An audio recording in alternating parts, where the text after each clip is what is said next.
Welcome back. इस वक्त जो सबसे अहम मामला है और मसला है, अगर एनर्जी का ही देख लिया जाए, जहाँ पे इंडस्ट्रीज़ बंद हो रही हैं और ताजरों को सबसे ज़्यादा ये परेशानी होती है कि अगर हमें बिजली कम नर्ख पे मिल जाए या बिजली मुस्तकिल मिलती रहे तो हमारे मामलात बेहतर हो सकते हैं। गैस के ऊपर गए थे तो गैस जो है वो भी फराहम नहीं की जा रही, तो ये बहुत सारे ऐसे मामला हैं जिसकी वजह से रोज़गार और रोज़गार के बाद फिर दीगर मामला जो है वो सामने आते रहते हैं। इस वक्त अब्दुल नबी बरूई साहब का एक कहना यह था कि बाज़ मकामात ऐसे हैं कराची के जहाँ पर सोलर सिस्टम लगाया जा सकता है, लेकिन वहाँ पर कब्ज़ा माफिया ने कब्ज़ा कर रखा है। इस वजह से ये एक बड़ा मसला बनता जा रहा है। वारसी साहब, एक ये सोलर सिस्टम वाली बात तो है, लेकिन ये कब्जा माफिया जिस तरह कब्जा कर रहे हैं, चाहे वो मंगो पीर की साइड हो, कायदाबाद से आगे की तरफ हो, या कराची चारों तरफ से घिरता जा रहा है सर, तो ये किस तरह से मुमकिन होगा कि कब्जा माफिया से भी खाली कराया जाए और बेहतर प्लानिंग की तरफ जाए? ताजिर है ना, तो हम तिजारत की बात करते हैं, हम तरक्की की बात करते हैं। ये जो इदारे हैं जिनका ये काम है, ये उनका काम है, उनको देखना। तो मैं चाहता हूँ कि ये इदारे अपना जो फ़र्द अंजाम दे रहे हैं वो थोड़ा सा और ज़्यादा बेहतर तरीके से अंजाम देते हैं, क्योंकि ये उनका काम है, ये उनको करना चाहिए और उनको सोचना चाहिए। क्योंकि हमें उसके मुतालिक, हमें तो अपने कारोबार का पता है कि हमारे कारोबार के साथ क्या हो रहा है। हमारे पे जो टैक्सेस, जैसे बरूई साहब ने भी बात की तो मुझे अच्छी लगी ये बात इनकी कि देखें इन्होंने कम से कम सोचा। मैं समझता हूँ सोचें भी और उस पर अमल भी करें। तो हम तो मतलब इस मुल्क की खिदमत करना चाहते हैं, हम लोगों को रोज़गार फराहम करना चाहते हैं, हम मुल्क को तरक्की की तरफ देखना चाहते हैं। हमारी मजबूरी ये है कि हमारी औलादें यहाँ पे रहती हैं, हमारी नस्ल यहाँ पर है, हम उनको तरक्की परवान करते हुए देखना चाहते हैं। अब ये कराची के मसाइल देखें, ये मतलब एक एक मसला है ना, उसको हल करते चले जाए, एक वक्त आएगा कि आपके मसाइल ख़त्म हो जाएंगे, मगर उसके लिए नीयतें सबकी सही होनी चाहिए। और मुझे लगता है जैसे कि अभी बाकर साहब ने एक बात कही थी कि मौलवी साहब ने, कि भाई अब जैसे बसें आ गई, पहले आती थी, अब इसका मतलब अब काम नजर आना शुरू हो गया। वजह ये कि अब एक तरीके से होता है ना, कंपटीशन बढ़ जाता है। अब उनको पता है कि अगर आवाम इतनी बेदार हो चुकी है कि अगर वो काम नहीं करेंगे तो आवाम पे पूछेगी कि ये काम क्यों नहीं हुआ। अच्छा, अगर नहीं करेंगे तो उनकी अपनी पोजीशन वीक हो जाएगी। तो ये अब उनकी मजबूरी भी बन गई है। अच्छा, जैसे अब सिंध गवर्नमेंट काम कर रही है, मैं समझता हूँ कि मैं बार बार एक तवज्जो देना चाहता हूँ कि जब हम, क्योंकि रियल एस्टेट इंडस्ट्री से हमारा ताल्लुक है, तो हम जो भी कोई कंस्ट्रक्शन करते हैं और जब डिलीवर करते हैं तो वहाँ पे जो मसाइल जो आते हैं वो सेवरेज के हवाले से आते हैं। जब सेवरेज का, क्योंकि जब वो बारिशें आती हैं तो सेवरेज का निज़ाम इतना ख़राब होता है कि लोगों के बेसमेंट में पानी आ जाता है। तो सबसे पहले अगर हम कराची को तरक्की की तरफ लेके जाना चाहते हैं तो जैसे आपने कहा कि एक सोलर एनर्जी जो है ना, वो बहुत बड़ा हमारे पास एक ज़रिया है। हम पैसे कमाने का, हमारे कर्जे उतर जाएंगे, हमारा मुल्क तरक्की करेगा, हमारा वही रोशनियों का शहर है ना, हम रोशनियों का शहर नहीं बल्कि पूरा पाकिस्तान को रोशन कर देगा ये कराची। इतनी बिजली हमारे पास सरप्लस होगी कि हम जो ना बिजली को एक्सपोर्ट कर सकते हैं, पैसे कमा सकते हैं। आप देखें गैस का भी मतलब आपका हल हो जाएगा। जब बिजली इतनी होगी तो सब लोग अपने वो सारे मामला जो है वो सब बिजली से ताल्लुक, रोजगार बढ़ जाएगा। इसमें बहुत सारी चीजें जो आजकल सोलर जनरेटर आ गए, ये हमारे लिए कितना बड़ा मसला हल हो जाएगा कि हम किसानों को जो ट्यूबवेल चलाने होते हैं, जब दायरा उनका मसला है ट्यूबवेल का, ट्यूबवेल चलेगा, डीजल चाहिए होता है, डीजल नहीं मिलता, तो आप अगर ये बिजली क्राइसिस खत्म होंगे तो आपके पास जो जितनी भी जो आपकी जो ज़राअत है वो तरक्की करेगी।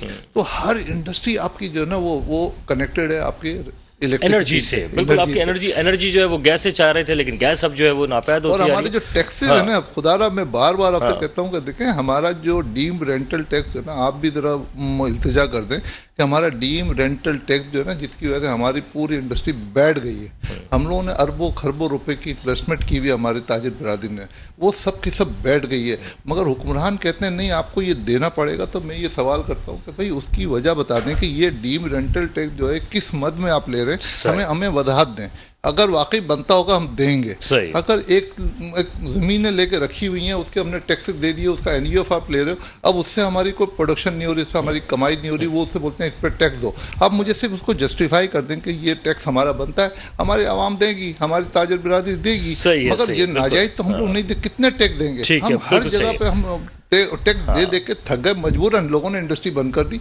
इंडस्ट्री बंद करने में हमारी हुकूमत का नुकसान है, क्योंकि जब इंडस्ट्री बंद होगी बेरोजगारी बढ़ेगी, तो ये सारा मलबा जो है हुकूमत पे गिरेगा। तो हुकूमत को चाहिए कि आप अपनी हुकूमत को सही करने के लिए, हम तो हुकूमत को बचाने के लिए काम कर रहे हैं ना, तो हमारा साथ दें तो हुकूमत भी तगड़ी होगी, स्ट्रॉन्ग होगी। बिल्कुल सही। बल्कि और टैक्सेस जो है आप जो कलेक्ट कर रहे हैं उसमें ये पॉलिसीज और ये तमाम चीज़ें ज़रूर देखें जहाँ ताजिर बिरादरी को कम से कम एक सहूलत भी हो और वो अगर समझ सकें कि किस तरीके से आगे की तरफ चला जा सकता है। नदीम साहब, इस वक्त एक बड़ा मामला जो है वो शहर कराची पे आने वाले वो लोग हैं जो कराची सबका कहकर आकर कब्जे कर रहे हैं और कब्जे करने के साथ साथ वो कराची को नुकसान भी पहुंचा रहे हैं। उनमें जराइम पेशा नासिर ज़्यादा हैं और लैंड माफिया का जैसे भी जिक्र किया है वो भी हैं। सर, इसको देखेगा कौन? और क्योंकि सिंध हुकूमत 14 सालों से तो बराह रास्त देख रही है, इनको हटाएगा कौन? अब तो हम देख रहे हैं कि पुलों के नीचे भी कब्जे हो चुके हैं और हर जगह कब्जा हो ही चुका है। देखिए, कराची एक माँ की तरह है। उसने हमेशा से सब बच्चों को अपने पास रखा, पाला। मगर अफसोस हमारे यहाँ पता है क्या होता है कि हम इल्ज़ाम तलाशी बहुत लोगों पे तनकीद करते हैं, मगर बात यह कि क्या हमारे यहाँ कानून साजी के ऊपर कोई काम करता है? कानून साजी जब नहीं होती तो मैं आपको बताऊं क्या होता है। एक बिल्डिंग याद होगी आपको, नस्ला टावर बन गई, लोगों ने खरीद लिया। कोई कानून उस वक्त नहीं देख रहा था जब एक इंसान वो बिल्डिंग को बना रहा था। कोई कानून उस वक्त नहीं देख रहा था जब वो इंसान खरीद रहा था। अचानक से पता लगा जी ये गैर कानूनी है, तोड़ दिया। अब जो चीजें होती हैं इस तरह कई, मैं आपको बताऊं, बहादुराबाद चार मीनार की जो चौरंगी है उसके पीछे एक छोटी सी कबाब की दुकान होती थी। जब मैं छोटा था कबाब खाने जाता था, बराबर में पार्क था। उस पार्क में मैं बाकायदा खेला हूं। आज उस पार्क के ऊपर बड़ी बिल्डिंग बन चुकी है। मैं सोच रहा था कि कहीं किसी दिन अथॉरिटीज की नजर पड़ गई तो वो बिल्डिंग भी अचानक टूट जाएगी। और अब वो बिल्डिंग बाकायदा लोग रह रहे हैं और जिस पार्क के अंदर मैंने खुद वहां खेला है। तो बात ये होती है कि ये जो कानून साजी होती है, ये या तो आप कन्वर्ट कर रहे हैं पार्क को कंस्ट्रक्शन के अंदर, अगर आप डेवलप करना चाहते हैं। मगर फिर वही बात मैं कहूंगा, हमारे पुराने इलाकों में एक घर होता था, 6 लोग रहते थे और वो ड्रेनेज सिस्टम उन 6 लोगों के घर के हिसाब से बना था। आज वो 1000-2000 गज का टूट के बड़ी बिल्डिंग बनी है और 100 लोग रह रहे हैं और ड्रेनेज सिस्टम वही पड़ा हुआ है जो 6 लोगों का था। तो अगर हमें कंस्ट्रक्शन करनी है, कुछ भी करनी है, प्लानिंग होना चाहिए। जब नाला उतना है तो उसी नाले के ऊपर पहले अगर 100 लोग मतलब इस्तेमाल कर रहे थे, आज 1000 कर रहे हैं। तो हमारे यहाँ प्लानिंग बहुत जरूरी है। और लेजिस्लेशन के ऊपर काम करना चाहिए, डाइवर्सिफाई इन्वेस्टमेंट। सब इंडस्ट्री का रोना रो रहे हैं। अगर इंडस्ट्री नहीं चल सकती किसी मजबूरी के तहत, एग्रीकल्चर ग्रोथ की तरफ आए, मतलब मुख्तलिफ जो इंडस्ट्रीज में आना चाहिए। बरोई साहब की तरफ जाऊंगा, वक्त बिल्कुल खत्म हुआ है। बरोई साहब, ये भी बता दीजिएगा कि माँ की तरह तो शहर कराची है, लेकिन अब यहाँ पर वो बच्चे भी आ गए हैं जो कि शहर कराची को अपनी माँ समझते ही नहीं है और जिस तरह से कब्जे हो रहे हैं, आखिर इसको कब्जे को कौन छुड़ाएगा? लास्ट कमेंट कीजिएगा, फरमाइए। भाई, कब्जे को हुकूमत छुड़ाएगा, कानून छुड़ाएगा, लेकिन कोई कानून को तो माने। यहाँ पे जहाँ जहाँ कब्जा माफिया कब्जा करते हैं वहाँ पे एसएचओ करोड़ों रुपया दे के ताने में आते हैं। वहाँ पे मुख्तियारकार करोड़ों रुपया दे के वो सीट पे आते हैं। वहाँ पे डीसी करोड़ों रुपया दे के वहाँ पे वो जो है ना वो पोस्टिंग लगवाते हैं। तो मेरे भाई, इनको देखेगा कौन? इनको कानून देखेगा, इनको हुक्मरान देखेंगे। आखिर किसी न किसी जगह खराबी है कि ये चीजें हो रहे। तो मैं यही गुजारिश करूंगा वजीर आजम पाकिस्तान से कि अपनी जो है ना मुफाद को छोड़ दे वो पीडीएम को। इस वक्त मुल्क का सोचे, और मुल्क है तो हम है, और मुल्क को जो है ना नुकसान नहीं पहुंचे। और कराची के जमीनों पे जो इतना कब्जा हुआ है और यहाँ पे बिल्डर माफिया लेते हैं और लोगों को जो है ना पैसा लेके और उनको दे देते हैं। न यहाँ पे बिजली है, न यहाँ पे गैस का निजाम है, न यहाँ पे पानी का निजाम है। आखिर ये लोग इतना पैसा दे देते हैं, मासूम लोगों को ये फंसा देते हैं। इनका वली वारिस कोई गवर्नमेंट करे, कोई सियासतदान करे, कोई अवाम करे, फिर ये जो है ना मसला हल होएंगे। ठीक है, लेकिन आपने कहा कानून की अमलदारी होनी चाहिए, लेकिन कानून की अमलदारी आपको लगता है कि पाकिस्तान पीपल्स पार्टी कर लेगी? हुकूमत तो उसकी है।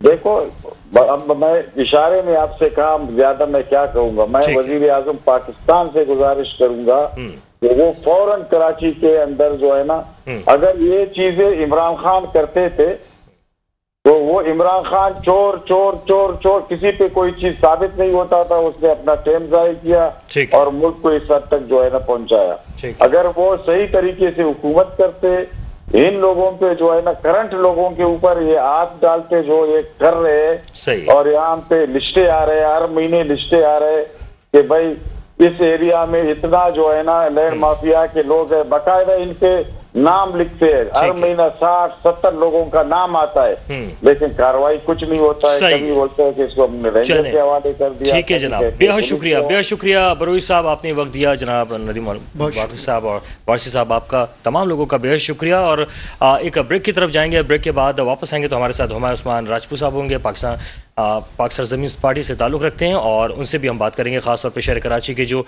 बल्दियाती मामलात और मसाइल उसके ऊपर बात करेंगे। हमारे साथ रहिए। Welcome back. इस वक्त जहां मुल्की और कराची समेत दीगर इलाकों की हमने बात की और जो सियासी सूरत हाल है उस पर हमने बात की, वहाँ पर एक सबसे अहम मामला चल रहा है और वो है इस वक्त शहर कराची का, जहाँ पर बल्दियाती इंतखाबात के मामलात हैं, लेकिन उसके साथ साथ जो एक और सबसे बड़ा मामला हम देख रहे हैं वो है एडमिनिस्ट्रेटर का, जो कि अब MQM का हिमायत याफ्ता है और डॉक्टर सैफुर रहमान जो है अब एडमिनिस्ट्रेटर कराची तैनात कर दिए गए हैं। अब क्या उससे शहर कराची के मसाइल हल हो सकेंगे या उनके जो मामलात हैं, मुतालबात पूरे हो रहे हैं तो उससे MQM को कोई फ़ायदा भी हो सकेगा, इस पर हम बात करेंगे। इस वक्त हमारे साथ मौजूद हैं हुमायूं उस्मान साहब, जो कि PSP से ताल्लुक़ रखते हैं। हुमायूं भाई, बहुत शुक्रिया, आपने वक्त दिया। हुमायूं भाई, फरमाइएगा, इस वक्त बल्दियाती इंतखाबात तो होने जा रहे हैं, 15 जनवरी की तारीख आ चुकी है, लेकिन अब एडमिनिस्ट्रेटर का मामला है। क्या समझते हैं आप कि क्या एडमिनिस्ट्रेटर कराची अब MQM की हिमायत याफ्ता है तो उससे शहर कराची को कोई फ़ायदा होता नज़र आएगा? बिस्मिल्लाहिर्रहमानिर्रहीम। पहले तो जी जनाब आपका शुक्रिया, आपने मुझे मदऊ किया इस प्रोग्राम में, और हकाइक पर अपनी गुफ्तगू करना चाहूँगा। हकाइक तो आपके सामने कि जब इनका मेयर 4 साल से बैठा रहा वसीम अख्तर, तो उसके होते हुए भी कराची को कोई फायदा नहीं हुआ, तो ये एडमिनिस्ट्रेटर लगने से भी कोई फायदा नहीं होगा। हाँ, अपनी जात तक इनकी जो आप देखेंगे जाती इनके मफादात हैं, उसमें जरूर फायदा होता है। वसीम अख्तर की आप जाती प्रॉपर्टीज मेयर बनने से पहले देखें तो वो कुछ और होगा फिगर, और अब अनलीगली भी उसकी सारा अकाउंटेबिलिटी हो तो उसका फिगर कुछ और होगा। इसी तरह एडमिनिस्ट्रेटर का भी जाहिर है कि उसका अपना जाती प्रोफाइल, उसका फायदा हो जाएगा और जाती उसकी ब्लैक मनी में इजाफा हो जाएगा, लेकिन कराची की आवाम को कुछ भी नहीं मिलेगा। कराची की आवाम तो आपके सामने पिछले 40 साल से अगर किसी के काम को याद कर रही है तो सिवाय सैयद मुस्तफ़ा कमाल के उसको कोई और काम याद ही नहीं आता। और ये मेरे लिए बड़ी बदकिस्मती की बात है कि मैं उस पार्टी से ताल्लुक रखता हूँ, मेरे चेयरमैन है, हम तो चाहते थे शहर में कई सईद मुस्तफ़ा कमाल पैदा हों ताकि ये शहर पेरिस और मलेशिया से ज्यादा तरक्की कर जाए, लेकिन कराची वालों की बदकिस्मती रही है कि एक ही बंदा आया जिसने शहर में काम को डिलीवर किया और ईमानदारी से हराम खाए बगैर पैसा जो मिला उसको लगाया है। मैं नहीं समझता कि कराची में MQM का एडमिनिस्ट्रेटर आने से कोई बेहतरी आएगी, बल्कि आप देखेंगे मामलात ये तो चुनचू का मुरब्बा बना हुआ है, तुम कुछ खाओ तुम हम खाएं। आप इनकी सोशल मीडिया पे वीडियो वायरल देख सकते हैं जिसमें ये बैठकर कह रहे हैं कि हम सब मिले हुए हैं। और इस वक्त कराची की आवाम को बेसिकली अब फैसला करना होगा कि मिले हुए लोगों के साथ चलना है या बगैर मिले हुए लोगों के साथ चलना है। और मैं आपके तवज्जुह से उन लोगों को भी मैसेज देना चाहूंगा जो कहते हैं कि अब हमारा सियासी वाबस्तगियों से कोई ताल्लुक नहीं है और नाम आगे रखेंगे। मैं समझता हूं कि जब आपने इस मुल्क के अंदर इतना गंद कर दिया है तो उस गंद को साफ करने की जिम्मेदारी भी आपकी है। इसमें एक और चीज भी आ रही है और वो है बल्दियाती इंतखाबात। अब इंतखाबात की तरफ जा रहे हैं तो अगर एक माह बाद इंतखाबात हो जाते हैं जैसे 15 जनवरी को, तो एडमिनिस्ट्रेटर की फिर वो हैसियत या अहमियत तो रहेगी भी नहीं, और जो मेयर होगा अल्लाह करे मुझे तो नहीं नजर आ रहा, मेरी तो ख्वाहिश है और हम चाहते हैं कि बल्दियाती इलेक्शन हो और कराची के अंदर मेरिट आए। और मैं नहीं समझता कि कराची में ही बल्दियाती इलेक्शन करवाने जा रहे हैं। ये बिल्कुल कराची वालों के साथ जुल्म कर रहे हैं, बार बार इलेक्शन कैंसिल कर रहे हैं। इन्होंने भी पिछले दिनों आपको पता है पार्लियामेंट के अंदर भी कोई गैर कानूनी किस्म का बिल पास करवाया और वो इसके लिए उस पर अपील पे भी गए हुए आगे। और कराची में जिस तरह ये इस वक्त खरीदो फरोख्त कर रहे हैं, आपके सामने हल्का बंदियां इन्होंने की हैं, खासतौर पर पीपल्स पार्टी की मैं बात करूंगा, जिस तरह इलाकों को तकसीम कर दिया और जिस तरह वोटरों को तकसीम कर दिया है, तो उससे ये समझते हैं अगर ये कराची फतह कर लेंगे तो इनकी भूल है। एक तदबीर इन्होंने की और एक अल्लाह ने की, बेहतरीन तदबीर करने वाला अल्लाह ताला है। और इंशाल्लाह ताला हर फिरौन का जवाल का वक्त आ गया है। इस कराची शहर से भी आप देखेंगे कि कई फिरौन खत्म हो चुके हैं, बच्चे कुछ फिरौन भी इंशाल्लाह ताला अल्लाह ताला वक्त और हालात के साथ साथ खत्म कर देगा। अच्छा, यहाँ पर जहाँ आपने एक शक का इजहार किया है, लग ऐसा रहा है आपकी बातों से कि शायद बल्दियाती इंतखाबात नहीं होते हुए नजर आ रहे हैं आपको, लेकिन अब ये तो तमाम मामला चाहे वो अदालतें हों या फिर इलेक्शन कमीशन हो, उसने भी अनाउंस कर दिया है, सारे तो अब एक पेज पे नजर आ रहे हैं, फिर आपको शक किस वजह से है ये? देखिए, अनाउंस तो बहुत बार इलेक्शन कमीशन कर चुका है और हाई कोर्ट ने किया है, अभी सुप्रीम कोर्ट में ये लोग गए हुए और मैं समझता हूँ कि इनकी नीयत में फतूर है। ये नहीं चाहेंगे कि बल्दियाती इलेक्शन हो और जेन्युइन लीडरशिप ऊपर आए ग्रास रूट लेवल की, क्योंकि उससे इनकी जो खाने पीने की और चोरी की दुकान है वो बंद हो जाएगी। और यही वजूहत है, मैं समझ रहा हूँ कि इलेक्शन कमीशन ने कई बार डेटें दी हैं और अब उसमें से तो तशवीश की बात तो ये भी है कि बहुत सारे इलाकों में जो लोग थे बेचारे, कुछ इंतकाल कर गए हैं, कुछ माइग्रेट हो गए हैं जिन्होंने फॉर्म्स भरे हुए थे, और कई लोग पीपल्स पार्टी ने कई जमातों के लोगों को खरीद भी लिया है पैसे देकर।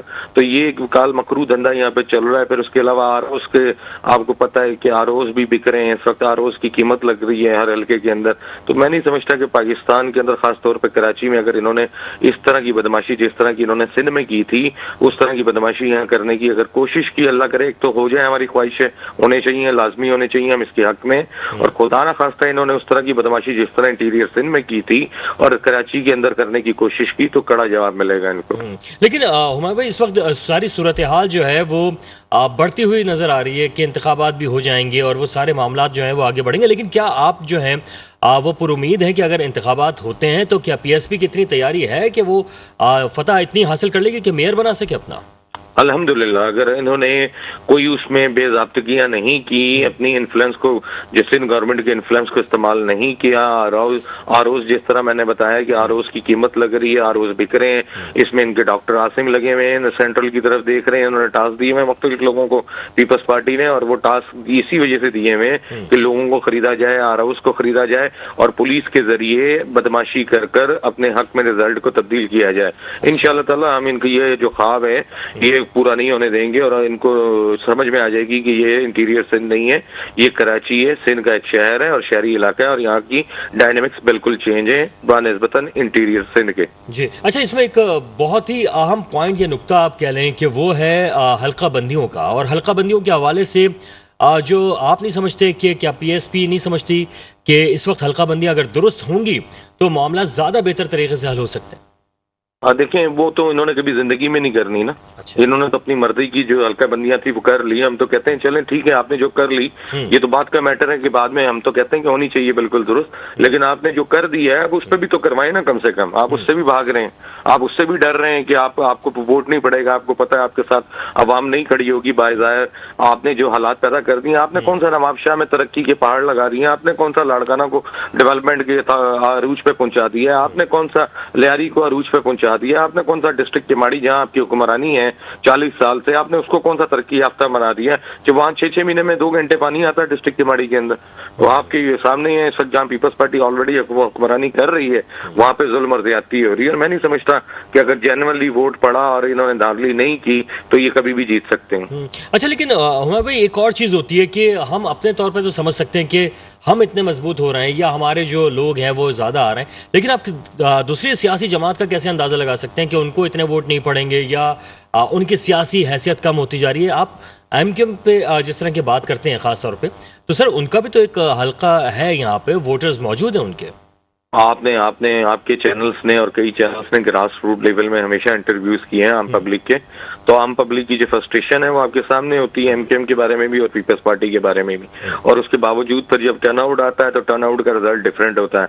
तो आपको इससे अंदाजा हो जाना चाहिए टर्नआउट मैनेज होता है, आरओस को खरीदा जाता है। मैं 2018 बहुत पुरानी बात हो जाएगी, उसमें भी आपने देखा 2-2 दिन बाद फॉर्म 45 इशू हुए हैं और जिस तरह मैनेज किया गया इलेक्शन को पूरे, मैं समझता हूँ अगर इस तरह की कार्रवाई करने की कोशिश की गई तो ये कराची की अवाम के साथ बहुत बड़ी ज्यादती होगी। अगर जेन्युइनली मेरिट ऊपर नहीं आया तो फिर बर्बादी के अलावा हमारा कुछ और मुकद्दर नहीं है। सर अच्छा, हिकमत अमली क्या होगी अगर शक व शुबहात जो है आपको है तो मुस्तफा कमाल साहब को भी होंगे, तमाम पीएसपी को भी होंगे, तो ऐसे में क्या आप लोग तैयारी कर रहे हैं या आप लोग इंतजार कर रहे हैं कि अगर ये अनाउंसमेंट आ जाती है कि नहीं हो रहे तो आप अदालतों का रुख करेंगे? क्या हिकमत अमली क्या है?